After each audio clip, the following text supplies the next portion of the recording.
Si Jericho Rosales, yung taong napakagalante, bukod sa napaka-sweet sa mga kaibigan, babae man o lalaki, niyayakap niya talaga ito. Sobrang maharot at malambing. Parehong-pareho talaga sila ni Janine. Sa interview niya sa Cosmo, inamin din niya na touchy talaga siya. Mahilig talaga siyang mag-hug. Obvious naman kasi kahit sino naman talaga ang kaharap ni Eko, niyayakap niya, hinahalikan niya, hinaharot niya. As a giver, I give like I said, I'm strangely generous. Not a sugar daddy. I'm touchy. I'm very, very touchy.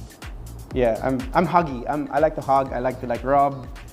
At sa usapang pagiging very generous ay talaga namang mahilig magbigay ng gift si Eko kahit sa mga kaibigan. Pero hindi daw na parang sugar daddy siya ha. May napanood ako na kahit nga si Jody Santa Maria binigyan niya ng gift. Diba magkasama sila sa seryeng Lavender Fields? Kaya naman tuwang-tuwa si Jody noon. Nako, kung si Jody nga binigyan niya ng gift, what more si Janine pa kaya? My God, nakakakilig naman malaman kung ano ang mga gift na binibigay ni Eko kay Janine. Sa sobrang generous ni Eko, sure yan, mahal ang gift na binibigay niya.